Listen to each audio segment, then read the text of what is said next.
अच्छा जी, हमारा आज का जो टॉपिक है that covers the customer oriented logistics in managing channels.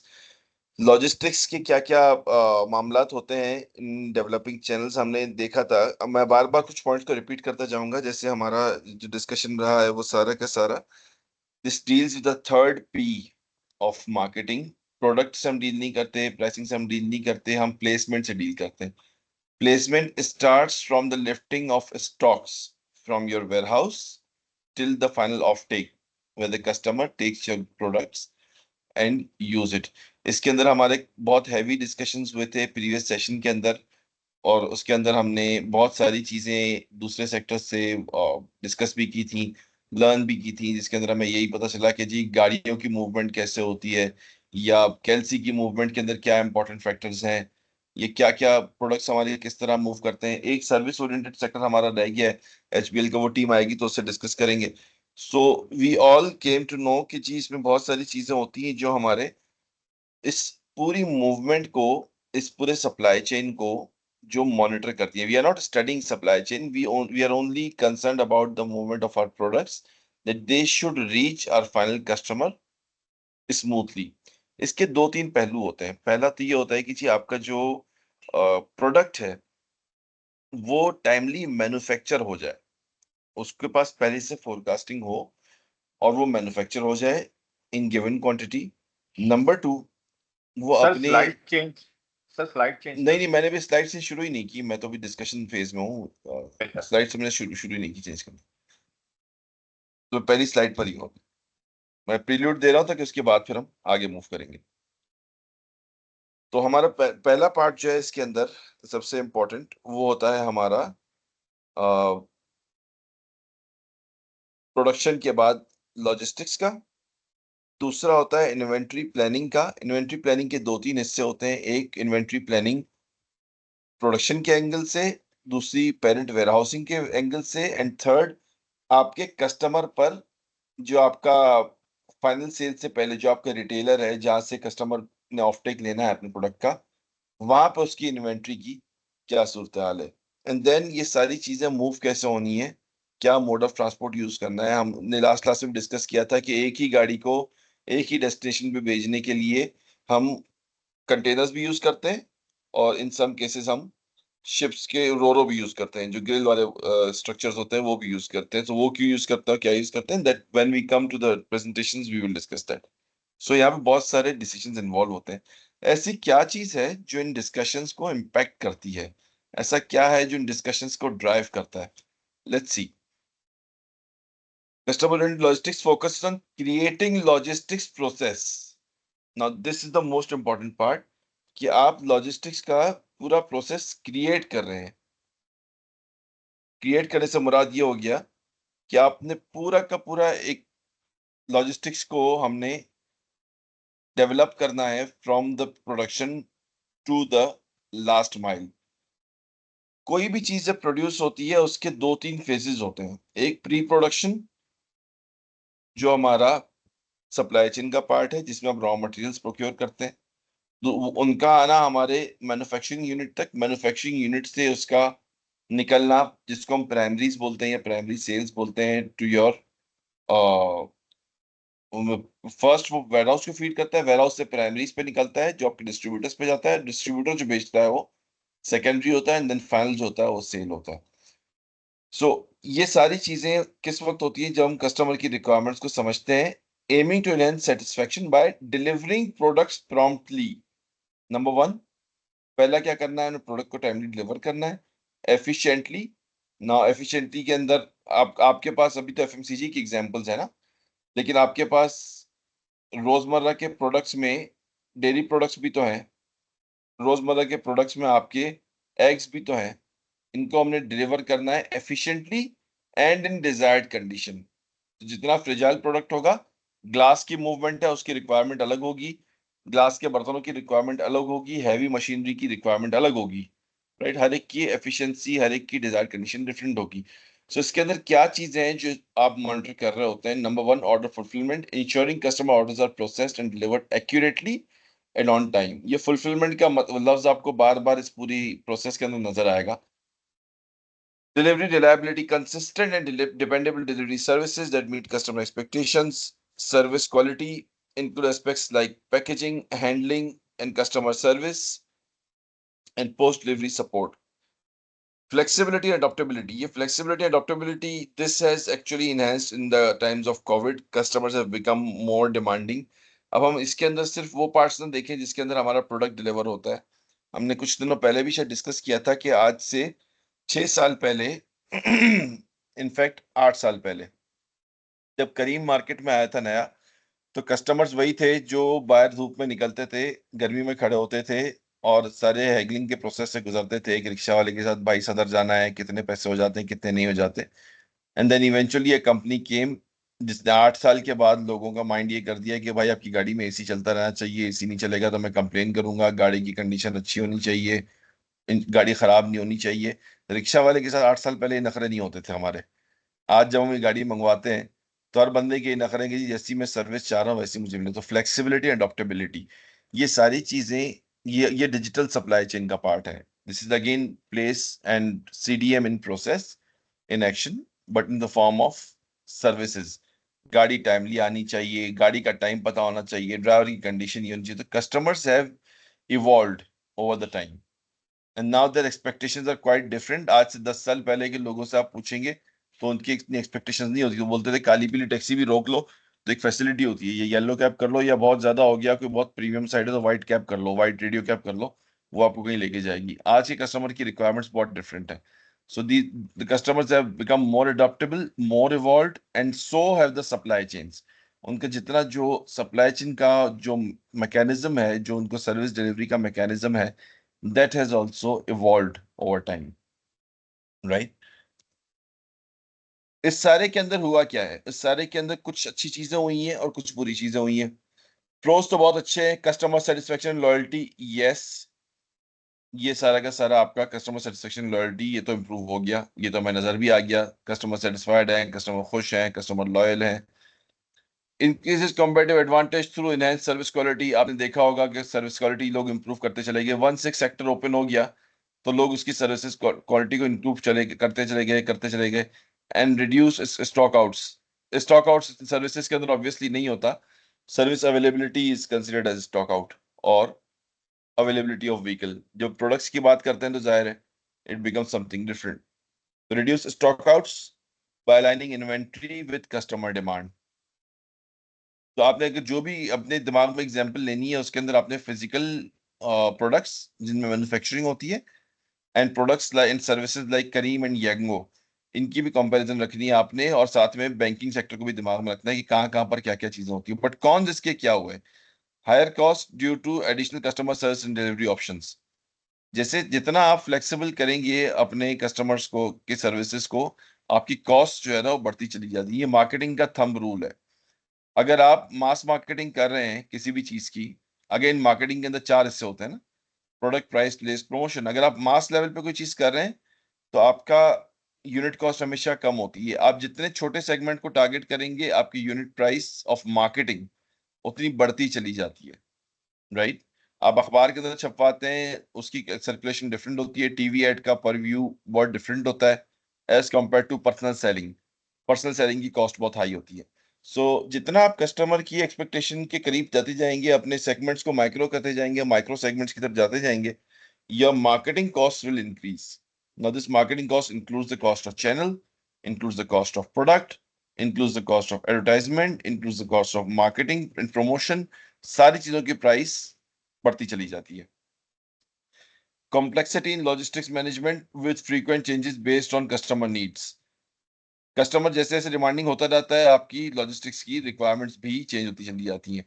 दराज हमारे सामने एक एग्जांपल है: cash on delivery, flexible return policies, express delivery services, same day deliveries. ये सब क्या है? ये ई कॉमर्स मार्केट के अंदर अपने आप को एक एज देने के लिए दराजी एक्टिविटीज करता है.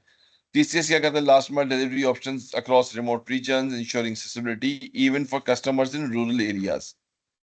हम सबको पता है कि TCS is a very big footprint and they have developed a network of deliveries across Pakistan like no other. Pakistan Post के बाद सबसे बड़ा नेटवर्क जो है वो टीसीएस का है.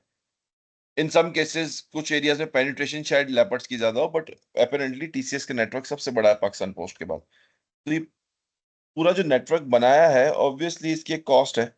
कस्टमर को सर्विस देने के लिए, उसको सेटिस्फाई करने के लिए, उसको products timely and in desired condition पहुंचाने के लिए, so it has own cost. So cost हमारी बढ़ती चली जाती है। जितना आप सेगमेंट छोटा करेंगे, आपकी कॉस्ट उतनी बढ़ती चली जाएगी। जितना आप सर्विस को फ्लेक्सिबल करेंगे, कस्टमर को जितना फैसिलिटेट करेंगे, everything will become convert translate into a cost. कोई सवाल यहाँ पर किसी का?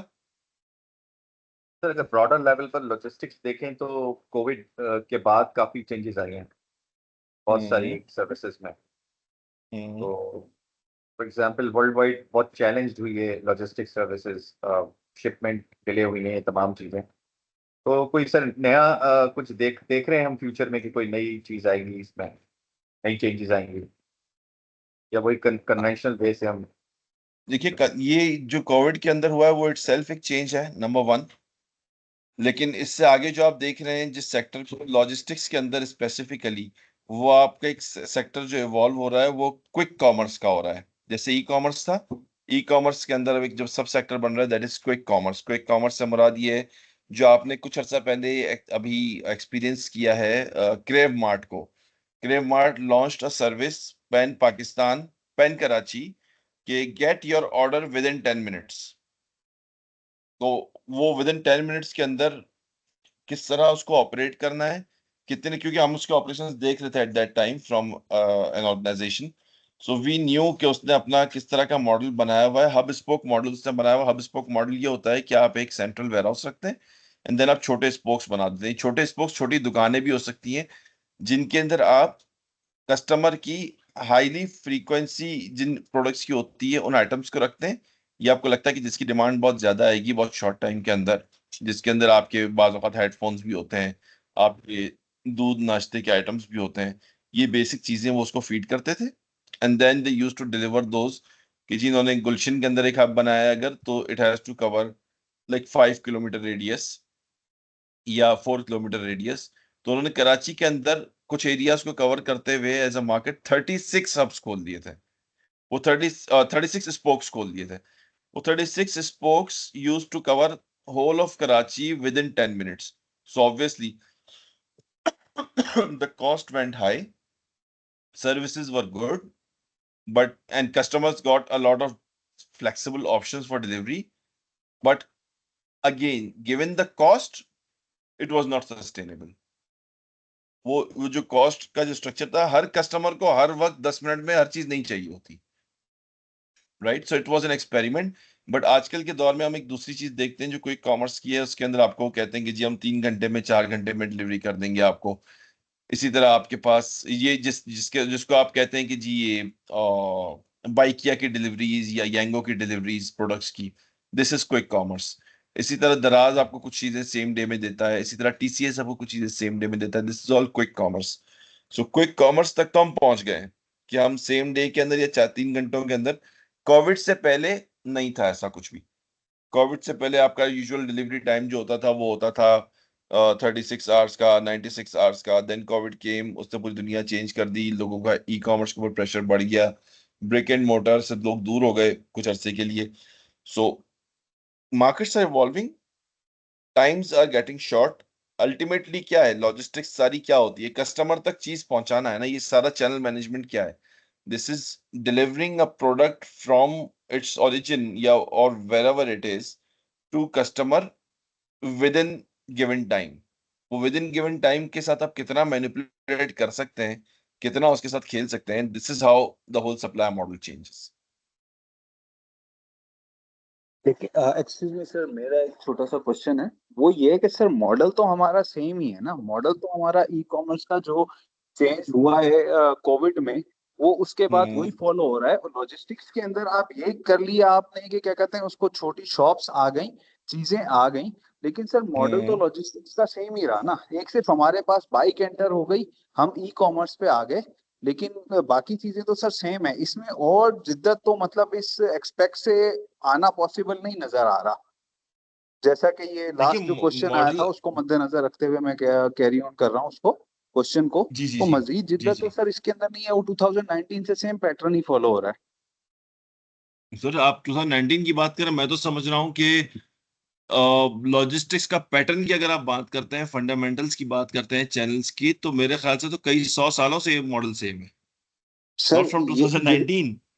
इसकी मैं सर ये बिल्कुल पिक्चर देखें, ये वाली स्लाइड, मॉडल तो बिल्कुल यही रहेगा ना। सर, सर आप बिल्कुल ठीक कह रहे हैं, आप बिल्कुल ठीक कह रहे हैं। हमारे पास ट्रेड के अंदर दो ही ऑप्शंस हैं, बाय सी या बाय एयर या रोड। ठीक है, ये तीन पैटर्न से तो अभी तक सर ना हम हिले हैं ना हम हिल सकते हैं ना, आगे फ्यूचर में भी। तो सर पैटर्न तो हम्म, हमारा यही रहेगा, सेम ही रहेगा ना। बिल्कुल ऐसे ही चैनल रहेगा। मैनेजमेंट आप जो होगी वो इसी के थ्रू ही चलती रहेगी। नहीं, इसके अंदर देखिए, अगर आप जिद्दत की बात करेंगे तो yes, there are last mile का जो सेगमेंट होता है ना हमारा, इसके अंदर थोड़ी सी इनोवेशन आई है, but that is again a very expensive proposal, जिसको आप कहते हैं ड्रोन डिलीवरीज। देखिए, फॉर्मेट तो सेम रहेगा ना। मतलब अगर यस सर। मुझे, let let me give you an example. मुझे अपने घर के अंदर एक टोस्ट प्रिपेयर करना है। आपने शायद अगर यस वीडियो सर। देखी हो या ना देखी हो, अगर मुझे टोस्ट प्रिपेयर करना है तो मैकेनिज्म तो सेम है ना। मैं ब्रेड खोलूंगा, ब्रेड निकालूंगा, उसको बटर लगाऊंगा, उसको टोस्टर के अंदर रखूंगा, टेम्परेचर दूंगा, निकालूंगा और खाऊंगा। सो ये जी जी। तो mechanism and fundamentals will remain the same, they have to yes remain the sir. Same. What okay. we can do as marketeers is try to facilitate customer in terms of timelines, in terms of cost, in terms of condition of the product, in terms of additional services, in terms of value-added services, post-sale services, okay. follow-ups, loyalty checks, okay. ये सारी चीजें हैं। Okay. आप customer का experience बेहतर से बेहतर कर सकते हैं, आप यस सर। फंडामेंटल्स को रिमूव या चेंज नहीं कर सकते। ठीक है। अच्छा वो तो सर जो एक और। जो चीज जैसे ट्रैवल करना तो करना ही है ना। जी जी। आप इंटरमीडियरीज कम ज्यादा कर देंगे, गाड़ी यस बेचनी सर। है तो आपके इंटरमीडियरीज कम हो जाएंगे, जाहिर है। फिर आप एक यस डीलर सर। को गाड़ी देंगे, वहां से कस्टमर ले लेगा। आपने ओके। फेयर प्राइस शॉप खोली हुई है तो कस्टमर आएगा आपकी दुकान पे, आके फैक्ट्री आउटलेट से ले जाएगा। आपने ठीक है। गांव के अंदर किसी को मिल्क पैक का या कोल्ड ड्रिंक की बोतल पहुंचानी है, तो उसका एक सर्टेन चैनल है कि जी आप उसको देंगे डिस्ट्रीब्यूटर को, डिस्ट्रीब्यूटर देगा होलसेलर को, होलसेलर देगा रिटेलर को, वो देगा छोटे रिटेलर को, और छोटी दुकान से पहुंचता हो गांव तक पहुंचेगा। तो ठीक है। channel remains the same. What we can do as marketeers, we can reduce channels if need be, or we can add channels if need be. Customer की ओके। रिक्वायरमेंट देखते हुए, गाड़ी बेचते हुए मुझे 4 चैनल नहीं चाहिए, कोल्ड ड्रिंक बेचते हुए मुझे मल्टीपल चैनल्स चाहिए यस सर। कि मेरे कस्टमर तक वो कोल्ड ड्रिंक पहुंच जाए। So it all depends, fairly depends on the product, the nature of product, the customer's expectations. मैंने देखिए ना, यहाँ पे जो हम बार बार बात कर रहे हैं, ये कस्टमर एक्सपेक्टेशंस की है कि कस्टमर की हमसे एक्सपेक्टेशन क्या है, वो इवॉल्व होके किस लेवल तक पहुंच चुका है, और वो हमसे कितनी फ्लेक्सिबिलिटी एक्सपेक्ट करता है, जी। Right? So okay fundamentals are sir. Always the same. Okay. Okay. Okay. Thank you. जी, एनीवन, एनी क्वेश्चन?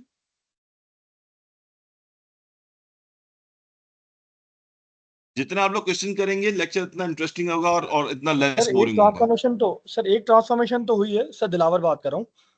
जी जी। सर इसमें एक ट्रांसफॉर्मेशन तो हुई है कि अगर आप ईयर्स बैक देखें तो वो पोस्ट का एक बहुत कॉमन ट्रेंड था। अब through the digital hmm. Media वो चीज़ें जो हैं वो डायरेक्ट भी आप from one corner to second corner वो इन अ सेकंड आप वो चीज़ प्रोवाइड हो जाती है। तो जो डॉक्यूमेंटेशन वाला स्टफ था, जो आप चीज़ें वो ओ बोलते थे यस। ईमेलिंग हाँ का हाँ। कॉन्सेप्ट था, वो पहले नहीं था, वो पहले एक documents are, if we talk about documents is right now in context of BCG is a cash hmm, cow, in context of PLC is hmm, a mature product, and it is now heading towards decline. हम्म, ठीक है, documents जो है, physical documents ठीक है। जिसको आप कहते हैं, कंपनीज हम्म, के लिए वो बहुत कैश काउ होता है। उसकी वजह ये होती है कि कंपनीज आपसे चार्ज करती है पर शिपमेंट, राइट? और यस, कंपनीज आगे भेजती हैं पर KG. You can have an idea कि 1 किलो के अंदर 60 डॉक्यूमेंट तुलते हैं, बिल्कुल ऐसे ही। राइट? तो जो जिस चीज की मैं, अगर मैंने एयरलाइन से लेट से 2,000 रुपए केजी की स्पेस ली हुई है, कराची से लाहौर की, सो मैं हम्म, उसके अगेंस्ट में 200 रुपए के हिसाब से 60 डॉक्यूमेंट्स कस्टमर से ले रहा हूँ, बिल्कुल ऐसे ही है। Right? So this is the cash yes. Cow, makes good cash, but eventually अब जो है ये डिक्लाइन की तरफ जा रहा है, and it has been replaced by obviously the electronic media, the emails and everything. ये तो ग्लोबल इस वक्त प्रॉब्लम है कि डॉक्यूमेंट्स की जो सेल है वो ग्लोबली डिक्लाइन पर है। TCS is suffering with that. The only sector alive over documents is the banking sector. वो भी अब इसको कम कर रहा है। बैंक्स को एक पाकिस्तान के अंदर स्पेशली बैंक्स की साल में रिक्वायरमेंट होती है to send out physical bank statements to their customers twice a year, which means कि तकरीबन 50 मिलियन शिपमेंट्स साल में 2 बार मूव होते हैं एटलीस्ट, स्टेट बैंक की रिक्वायरमेंट के मुताबिक। एक बार जुलाई के अंदर, एक बार जनवरी के अंदर। 6-6 महीने के स्टेटमेंट्स जाते हैं, जिनको बैंकिंग सेक्टर और कोरियर सेक्टर अपनी जबान में मेगा कहता है, मेगा प्रोजेक्ट्स, जिसमें 50 मिलियन शिपमेंट्स मूव करते हैं। उसमें तमाम कोरियर कंपनीज जो है वो खुश होती हैं कि जी हमारे पास इतने सारे डॉक्यूमेंट्स आए फॉर डिलीवरी। वो आप मांगे या ना मांगे, आपके घर पे बैंक स्टेटमेंट आ ही जाता है, राइट। तो वो सारी चीजें जब निकलती हैं अपने पास से, कस्टमर बैंक्स के पास से, सो डॉक्यूमेंट्स की जो एक्चुअल वो जो वर्थ रह गई है, yes there is certain importance. आपकी शिपिंग सेक्टर के अंदर डॉक्यूमेंट्स आर वाइटल। वहां पे अब जब दुनिया भर के अंदर LC/BL का जो कॉन्सेप्ट है, it's vital, but overall document sector is on a decline. Yes it sir is. इसमें इसमें पासपोर्ट, आईडी कार्ड, ये तमाम सर्विसेज हैं वो तो अलाइव रहेंगी, ये इमिग्रेशन जी, सर्विसेज है। ये रहेंगी। पाकिस्तान में तो काफी अर्सा चलती रहेंगी। दुनिया भर में तो ये होता है कि जी आपका जैसे यूसी लेवल होता है, यूसी लेवल में आपके काम हो जाते हैं, काउंटीज में आपके काम हो जाते हैं, बट पाकिस्तान में it will take a lot of time to get automated, sir but again. मैं सर जी जी। आपकी बात को सेकंड करूंगा सर। बहुत सारी ये है कि देखें, जो आपने बात की कि क्या कहते हैं बैंक हमें टीसीएस कर रहा था या मतलब हमें हमारी स्टेटमेंट भेज रहा था। बैंक ने ऑलमोस्ट चीजों को मिनिमाइज कर दिया है। बैंक अब आपसे हर उसमें जैसे ही आप एप्लीकेशन खोलते हैं अपनी आपसे ये एक ही क्वेश्चन करता है कि आप ई मतलब ये कि ई स्टेटमेंट पे जाना चाहते हैं। ठीक है, ये ई स्टेटमेंट के ये बेनिफिट्स हैं। ई स्टेटमेंट से आपको जो है ना ग्रीन हाउस हो जाएंगे और ये बेनिफिट्स मिलेंगे, नेचर को इतना फायदा होगा। बैंक इस तरीके से इसकी मार्केटिंग कर रहा है। एक तो ये है कि इस लिहाज से तो सर ये हमारा मतलब जो सेक्टर है, मतलब ये कि कोरियर सेक्टर जो है वो उसकी तो वर्थ सर कम होती जा रही है, वो नीचे आ रहा है। लेकिन सर मैं थोड़ा सा कंफ्यूज हूँ क्योंकि मेरा जो ताल्लुक है वो है B2B बिजनेस के साथ 100%। तो सर मैं ये मतलब फर्स्ट क्लास से ही सोच रहा हूँ, इन चीजों को आपकी क्लास ले रहा हूँ कि मैं अपने उसके अंदर सेक्टर के अंदर कैसे बेटरमेंट कर सकता हूँ, क्योंकि मेरा एक्सपोर्ट और लोकल दोनों के अंदर काम है। तो मैं उसको किस तरीके से बेहतर कर सकता हूँ, मुझे कोई ऑप्शन उसके अंदर ऐसे नजर आ नहीं रहा अभी तक ना। इसके बारे में आप थोड़ा सा गाइड करेंगे कि क्या अपॉर्चुनिटी है कि जो B2B बिजनेस करने वाले हैं। अब जैसे कि आपसे जो आपने असाइनमेंट दी है उसमें भी मैंने अपनी कंपनी को प्रेफर किया है, तो उसमें हम कैसे मतलब चीजों को बेहतर कर सकते हैं। कौन सा ग्रुप है आपका? सर मेरा ग्रुप मेरे ख्याल से 1 होगा। राइस सिरप वाला? यस सर, आई सिर्फ वाला एग्जैक्टली। ठीक है, हम इसकी इसकी हमारा भी जैसी स्लाइड्स खत्म होती है ना, तो we'll go back to that, because sector wise discussion हमने किए हैं पिछली क्लास में भी। यस उसमें सर। हम सबकी बहुत अच्छी लर्निंग हुई है, इंक्लूडिंग मी। मैं क्यों एक हूँ कि जी मुझे सब कुछ आता है, इंक्लूडिंग मी, ओके हम सर। सबकी बहुत अच्छी लर्निंग हुई है। तो we'll keep probing some questions with you, और उसके बाद इंशाल्लाह we will find quick solutions. जाहिर है फिर असाइनमेंट के लेवल पे आएगी चीजें तो फिर हम ग्रुप वाइज डिस्कस करते रहेंगे सेपरेटली भी, लेकिन एक ओवरव्यू हम भी कर लेंगे उसको थोड़ी देर में। चल ठीक है, थैंक यू सर। ठीक है जी, चल। ओके, सो अंडरस्टैंडिंग माइल्स आपको लॉजिस्टिक्स के अंदर या इस पूरी साइंस के अंदर, ये जो चैनल की साइंस है, इसमें आपको 3 अल्फाज बहुत सुनने को मिलेंगे: first mile, middle mile and last mile. Manufacturer से जब चीज निकल के अपने पर्सनल कंपनी के वेयरहाउस में जाती है, that is its first mile. ये फर्स्ट माइल सारी इनिशियल ट्रांसपोर्टेशन है from manufacturer to a warehouse. Middle mile उस सारे बल्क को ब्रेक करने का नाम है। इसमें यह भी हो सकता है कि वो प्रोडक्ट आपका ब्रेक होके, अगर आपने 1 लाख यूनिट वेयरहाउस में रखा है, तो उसके बाद जितने डिस्ट्रीब्यूशन पे वो जाना है वो सारा मिडिल माइल है। उन डिस्ट्रीब्यूशन से सारा का सारा रिटेलर्स तक जाना है, वो भी उसका मिडिल माइल का सेकंड लेग है। ठीक है। लास्ट माइल वो होता है जहां पे प्रोडक्ट पहुंच जाता है from the distributor to the seller, and seller के बाद आखिरी माइल उसका होता है कस्टमर तक जाना। तो बीच के जितने लेग्स हैं, from your warehouse to distribution, distribution to wholesaler, wholesaler to retailer, ये सारा आपका मिडिल माइल के लेग्स हैं। डिस्ट्रीब्यूशन, होलसेलर, रिटेलर 3 लेग्स हैं, डिस्ट्रीब्यूशन कस्टमर 1 लेग है। तो ये सारी चीजें वेरी करती हैं depending again on the product. तो इसके अंदर जो जो चीजें हमारी वेरी करती हैं वो आपकी क्वांटिटी है। क्वांटिटी बल्क से शुरू होती है और नीचे होती चली जाती है, लेकिन एट द सेम टाइम उसकी पर यूनिट डिलीवरी कॉस्ट जो होती है वो ग्रेजुअली बढ़ती चली जाती है, क्योंकि आप उसको आखिरी माइल तक ले जा रहे होते हैं, राइट। टाइम रिक्वायर्ड जो होता है वो कम से कम होता चला जाता है। Middle mile usually takes a bit of more time because उसने 2-3 लेग्स को फीड करना होता है। हैंडलिंग रिक्वायरमेंट्स आपकी मैन्युफैक्चरर पर डिफरेंट होती हैं, वेयरहाउसिंग पे डिफरेंट होती हैं, और लास्ट माइल के लिए डिफरेंट होती हैं। इन्वेंट्री हैंडलिंग कॉस्ट आपकी जब मैन्युफैक्चरर से निकल रहा होता है तो आपकी हाई होती है बिकॉज आपकी मशीनरी एंड हैवी चीजें इन्वॉल्व होती हैं उसके अंदर। देन मिडिल माइल के अंदर कंपैरेटिवली कम, एंड देन सारी आपकी लास्ट माइल के अंदर फिर दोबारा से वो बढ़ना शुरू हो जाती है। की चैलेंजेस क्या आते हैं? की चैलेंजेस मैन्युफैक्चरर साइड पर आते हैं, managing production schedules and maintaining quality. First mile के अंदर यूजुअली जो प्रॉब्लम्स आते हैं वो होते हैं coordination of pickups and transport की लॉजिस्टिक्स। मिडिल माइल के अंदर ensuring timely arrival and handling large quantities because middle mile company से निकल चुका है product, and addressing delivery delays, route optimization, handling cost, ये सारे लास्ट माइल के इश्यूज होते हैं। और कस्टमर के एंड पे क्या होता है? Product satisfaction and potential returns. So ये सारा चार्ट, इसको ऑब्वियसली इसमें फॉन्ट बहुत छोटा सा है, इसको स्टडी कर लीजिएगा, इसको देख लीजिएगा। This is a very interesting chart, and ये पूरा का पूरा आपको जो चैनल है उसकी समझने की तरह से ये समरी बन गई है। यहाँ पर अगर आप देखें, बल्क, बल्क से गया large quantities, transportation pallet and containers, last mile तक जाते आते वो ब्रेक होके छोटे ऑर्डर्स में कन्वर्ट हो गया। लो, मॉडरेट, लो, हाई।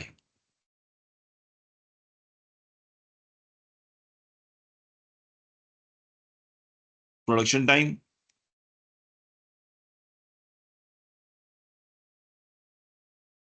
ये सारी इंपॉर्टेंट इन्फॉर्मेशन जिसके अंदर मैं हाईलाइट कर रहा हूं ताकि आप लोगों को इंस्टेंट रीड में आ जाए आपके।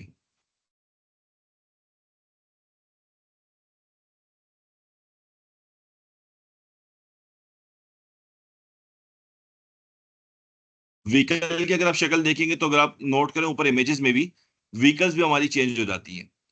पहला माइल आपका यूजुअली बड़े कंटेनर्स में निकलता है, मिडिल माइल आपका कंपैरेटिवली छोटी गाड़ियों में निकलता है। पाकिस्तान की बात करेंगे तो first mile is usually sent out, usually, मैं हमेशा की बात नहीं कर रहा, usually sent out in 40 feet and 20 feet containers, and middle mile आपका यूजुअली फीड होता है शेजोर और मजदा के थ्रू, राइट। और लास्ट माइल के लिए आपकी गाड़ी निकलती है उम्मीद तौर पे सुजुकीज में, बाद औकात बाइक्स पे।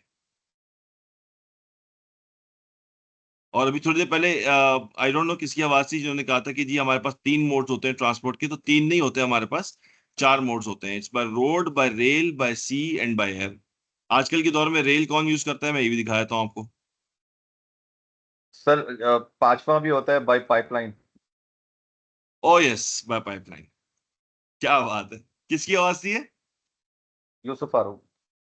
यूसुफ। यस, ये तो बिल्कुल ही वो डिफरेंट किस्म का वो आ गया, स्पेशली ऑयल ट्रांसपोर्ट के अंदर, राइट।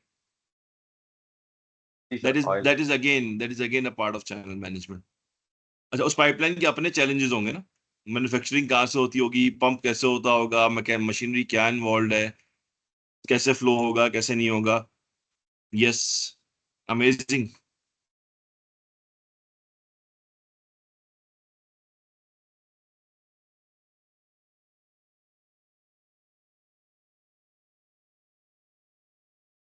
इसका मतलब थोड़ा थोड़ा सब्जेक्ट हमारा इंटरेस्टिंग होता जा रहा है, अब इतना बोरिंग नहीं रहा ये।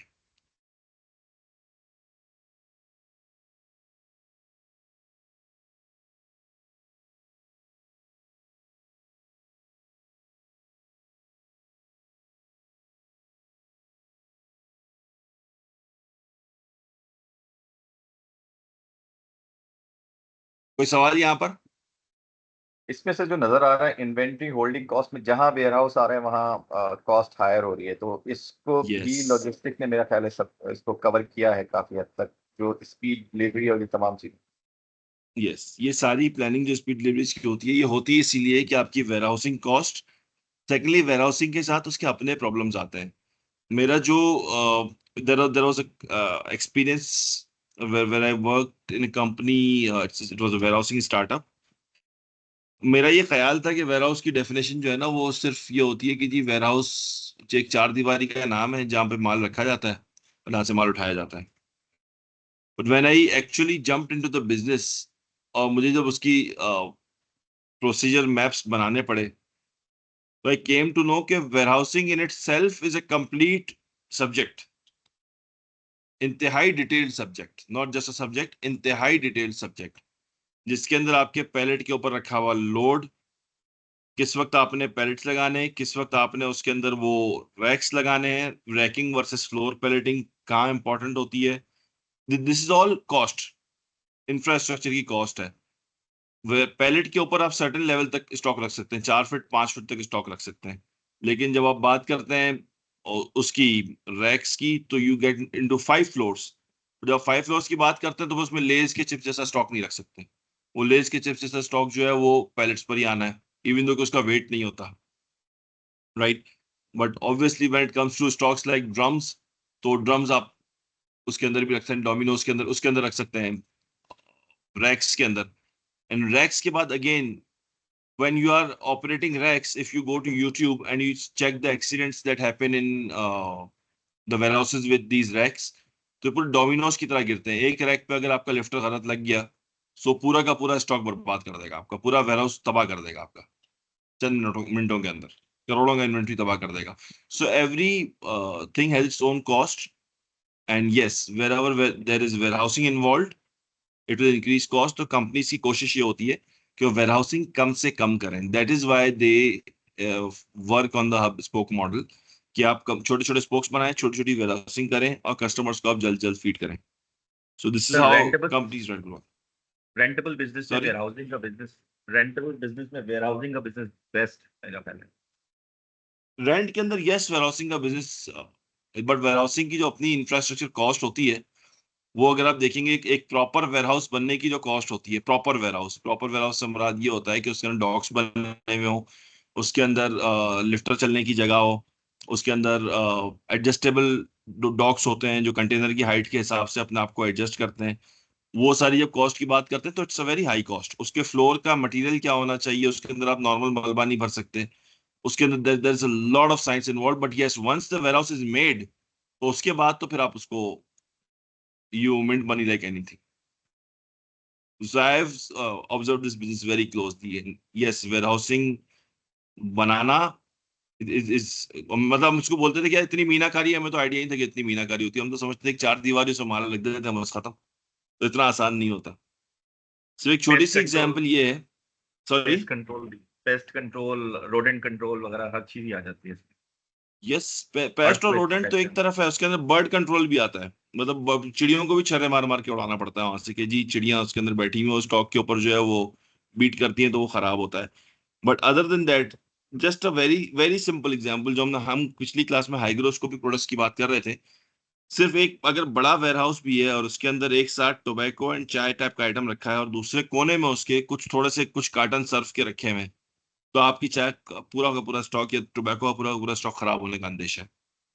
This is so dangerous. तो ये बड़े प्रॉब्लम्स होते हैं वेयरहाउसिंग के अंदर। ये elements of customer oriented logistics, चार आपके की एलिमेंट्स हैं। ऑर्डर फुलफिलमेंट, रिवर्स लॉजिस्टिक्स, इसके अंदर एग्जांपल हमने रखी है एचबीएल की।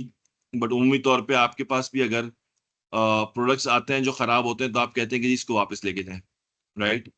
Real time tracking, flexible delivery options,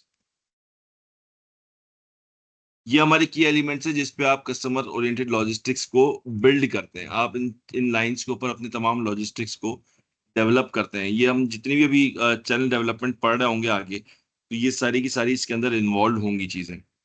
right. ये भी हो सकता है कहीं पे रिवर्स लॉजिस्टिक्स का ऑप्शन हो, ये भी हो सकता है कि रिवर्स लॉजिस्टिक्स का ऑप्शन ना हो and you adjust the amount. जैसे हम पिछली दफा गाड़ियों के बिजनेस की बात कर रहे थे, तो गाड़ियां अगर कुछ डैमेज पहुंची हैं यहाँ से ऑस्ट्रेलिया, तो आप खराब गाड़ी को वापस तो नहीं मंगवाएंगे, आप उसकी कॉस्ट एडजस्ट करते हैं। वो गाड़ियों वाले ग्रुप वाले हैं साहब यहाँ पे अभी?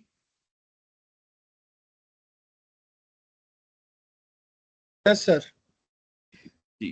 तो गाड़ी जैसे डैमेज जाती है तो क्या होता है फिर? ऐसे ही होता एडजस्टमेंट है, एडजस्टमेंट एडजस्टमेंट्स होती है होती सर। बिल्कुल है। ऐसे। लेकिन क्रेडिट कार्ड अगर आपका नहीं पहुंचा तो क्रेडिट कार्ड वापस आपके बैंक की ब्रांच में पहुंच जाता है, right. So this is how reverse logistics are important. Even companies के जो स्टॉक्स वेयर हाउसेस पे एक्सपायर हो जाते हैं, दूध के खराब कार्टन है, रोडेंट ने खा लिया या वॉटेवर, जो भी कंपनी की डील्स हैं वो सारी चीजें भी रिवर्स लॉजिस्टिक्स के through they go back to the manufacturer.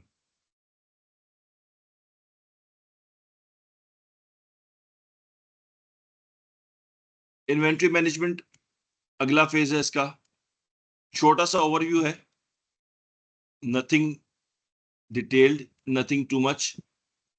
3 components हैं इन्वेंट्री मैनेजमेंट के: ऑर्डरिंग, सॉर्टिंग एंड यूटिलाइजिंग। ठीक है, this includes raw materials, components and FGs, finish goods. Refers to a systematic approach to ordering, sorting and using company's inventory. That's it. वैसे मैं definition नहीं पूछता उम्मीद तौर पे एग्जाम्स के अंदर, लेकिन थोड़ा सा आप लोगों को आइडिया होना चाहिए। इन्वेंट्री मैनेजमेंट हमें पता है क्या होती है in terms of definition. It's a systematic approach. उसकी किस चीज की systematic approach? Ordering, sorting and utilizing, ये यूजिंग कंपनीज इन्वेंट्री। ठीक है जी। Why do we do that? Number 1, we have to prevent stock out. Number 2, we have to optimize cost. And number 3, we have to improve cash flows.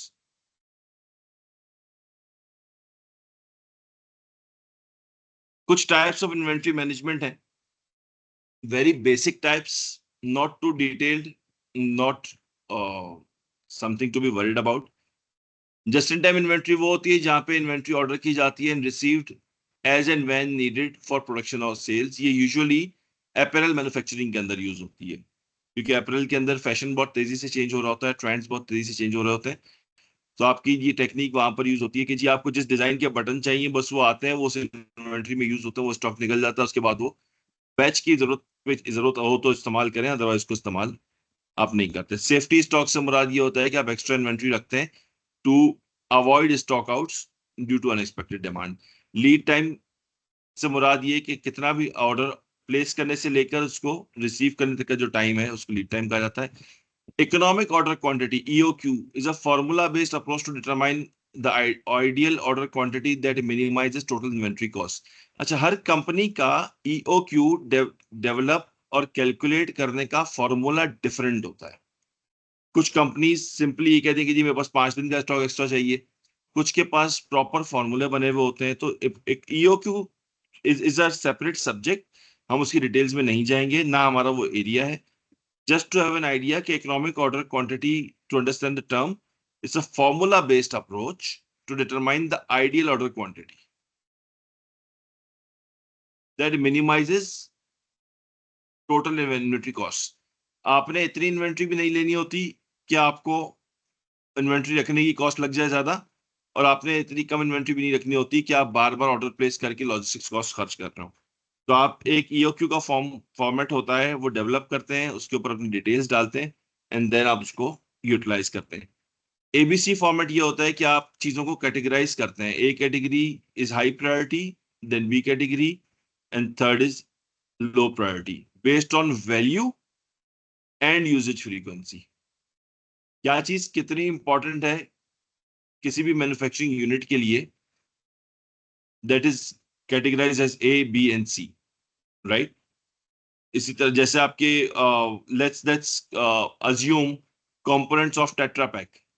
तो Tetra Pak के अंदर उसका जो sheets हैं tetra pack की, वो एक अलग उसकी प्रायोरिटी लेवल है, वो एक अलग क्वांटिटी में और एक अलग तरीके से ऑर्डर होती होंगी। उसके जो कैप्स हैं जो ऊपर लीटर वाले डब्बे पे लगते हैं, उनकी क्वालिटी, उनकी क्वांटिटी, उनकी यूजेज अलग होगी, and the core component milk in itself जो है उसकी अलग होती होगी, और दूध को जो जो आपने प्रिजर्व करने के लिए जो चीज ऑर्डर करनी है उनकी प्रायोरिटी और उनकी कैटेगरीज डिफरेंट होंगी। यहाँ पर मैंने फर्स्ट इन फर्स्ट आउट की एग्जांपल दी हुई है, ये एक एग्जांपल है, बट फीफो के अलावा दो और मेथड्स भी चलते हैं, मैंने यहाँ पे नहीं डाले कि बहुत ज्यादा हो जाता। FIFO is first in first out, old inventory पहले निकलती है, न्यू इन्वेंट्री बाद में निकलती है, the basic method of selling the inventory. Second is LIFO, जिसमें लास्ट इन्वेंट्री पहले निकलती है और प्रीवियस इन्वेंट्री या फर्स्ट इन्वेंट्री वो पहले वो निकल जाती है, last in and first out. Inventory जो है वो आती बाद में है, निकलती पहले है। ये यूजुअली आपके बेकिंग आइटम्स के अंदर ये फॉर्मूला यूज होता है। इसी तरह आपके जो मोबाइल फोन के मॉडल्स हैं जो अपग्रेड हो जाते हैं उसके अंदर लीफो यूज होता है कि वो लास्ट इन आता है और फर्स्ट आउट निकलता है, right. Vendor manage inventory, an approach where suppliers manage and replenish stock for the retailer or the manufacturer. आपने बहुत सी मेट्रो के अंदर या हाइपर के अंदर देखा हुआ होगा कि वहां पे इनके ब्रांड एम्बेसडर्स वगैरह मौजूद होते हैं, वही इन्वेंट्री को लगा रहा होता है, रख रहे होते हैं, फिल कर रहे होते हैं और हटा रहे होते हैं वहां से, right. And then material requirements planning, again a system for calculating the material component needed for to manufacture a product. ये मुख्तलिफ किस्म की अप्रोचेज हैं इन्वेंट्री मैनेजमेंट की। कोई ये हमारा कोई बहुत कोई डिटेल टॉपिक नहीं, just to give you a flavour की टॉपिक्स हमारे इन्वेंट्री मैनेजमेंट का पार्ट। ये वाली स्लाइड थोड़ी डिटेल्ड है और बहुत ज्यादा टेक्स्ट है इसके अंदर। इसको आई वुड सजेस्ट कि आप लोगों को जो भी मिल जाएगी सॉफ्ट कॉपी तो इसको स्टडी कर लीजिएगा। हमने सिर्फ इसके प्रोज एंड कॉन्स डिस्कस किए हैं सब चीजों के इसके अंदर, कि जी आपके पास की क्या एडवांटेजेस हैं जस्ट इन टाइम के, डिसएडवांटेजेस क्या हैं, ईओक्यू के क्या प्रोज एंड कॉन्स हैं, एक छोटी सी हमने डिस्कशन की है यहाँ पर।